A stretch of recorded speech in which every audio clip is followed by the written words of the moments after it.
మండల కేంద్రమైన కోల్చారంలో చివరి రోజు జోరుగా సాగుతున్న నామినేషన్లు కిస్టాపూర్ గ్రామానికి చెందిన కాంగ్రెస్ పార్టీ సర్పంచ్ అభ్యర్థి నాగుల గారి ప్రబలిక గ్రామ ప్రజల ఆశీర్వాదంతో నామినేషన్లు వేయడానికి రావడం చాలా సంతోషంగా ఉందని, గతంలో ఎంపీటీసీగా చేశానని గుర్తు చేశారు. ప్రస్తుతం గ్రామ ప్రజల సహకారంతో సర్పంచ్ గా తనను గెలిపిస్తే గ్రామాన్ని మరింత అభివృద్ధి చేస్తానని అన్నారు. ఈ కార్యక్రమంలో కిస్టాపూర్ గ్రామ సభ్యులు తదితరులు పాల్గొన్నారు.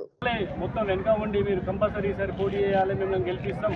మన గ్రామం చాలా వెనుకబడ్డది. 10 ఏళ్ల నుంచి ఆ బీఆర్ఎస్ పాలనలో వెనుకబడ్డది కాబట్టి వాళ్ళందరూ కూడా ఏకకంఠంతో మీరు సర్పంచ్ అభ్యర్థిగా పోటీ చేయాలని నన్ను కోరడంతో ఈరోజు నేను సర్పంచ్ అభ్యర్థిగా మా శ్రీమతి ప్రవళిక గారిని నామినేషన్ వేయించడానికి మా గ్రామస్తులందరూ మా వార్డు మెంబర్ ప్యానెల్తో సహా రావడం జరిగింది.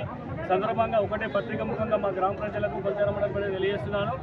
ఈ 2 ఏళ్ల పరిపాలనలో రేవంత్ రెడ్డి గారు చేసిన సంక్షేమ కార్యక్రమాలు కానీ, మహిళల పట్ల చూపిస్తున్న పథకాల ద్వారా కానీ మహిళలు ఆకర్షితులై 50% రిజర్వేషన్లో భాగంగా మహిళలకు కూడా అత్యధిక స్థానాలు కేటాయించడం జరిగింది. అందులో భాగంగా మా గ్రామం కూడా అన్రిజర్వ్డ్ ఉమెన్ రావడంతో గతంలో ప్రవళిక గారు ఎంపీటీసీ అనుభవం కూడా తోడవుతుంది. గ్రామానికి ఏదో చేయాలనే ఆలోచనతో మేము ఈరోజు సర్పంచ్ బరిలో నిలవడం జరుగుతుంది. ఇదే పట్టుదలతో మా గ్రామస్తులందరూ కూడా నా వెన్నంటే ఉండి రేపు జరగబోయే ఎన్నికల్లో అత్యధిక ఓట్లు వేసి నన్ను సర్పంచ్ అభ్యర్థిగా గెలిపించాలని వాళ్ళని వేడుకుంటూ మీ పత్రికా ముఖం ఒకటి తెలియజేస్తున్నా. ఒక మండల కాంగ్రెస్ పార్టీ అధ్యక్షుడి హోదాలో అన్ని గ్రామ పంచాయతీలకు కూడా మనం కాంగ్రెస్ పార్టీ నుంచి సర్పంచ్ అభ్యర్థులు పెట్టడం జరిగింది.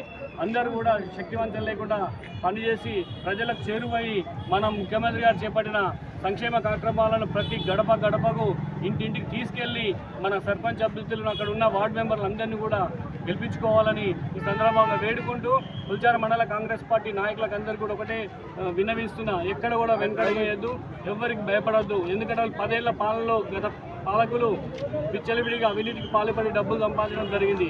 ఆ డబ్బులు మన మీద వెదజల్లి మన అభ్యర్థులను ఓడగొట్టే చేసే ప్రయత్నాలు చేస్తారు. ఎక్కడ కూడా బెడిసి కొట్టద్దు, ఎక్కడెక్కడ అరికట్టాలి, కాంగ్రెస్ సైనికులు పనిచేయాలి. ఆ డబ్బులన్నీ కూడా మనం దోసుకున్న డబ్బులే కాబట్టి అన్నీ తీసుకోవాలి. మనకు మంచి అభ్యర్థి కాంగ్రెస్ అధికార పార్టీ అభ్యర్థికి ఎవరైతే ఉంటారో అక్కడ గ్రామంలో నేను ఈరోజు సాయంత్రం వరకు కూడా రేపు వరకు కూడా మేము అభ్యర్థులు ఫైనల్ చేసి మా కాంగ్రెస్ పార్టీ అభ్యర్థులను కూడా ప్రకటించడం జరుగుతుంది.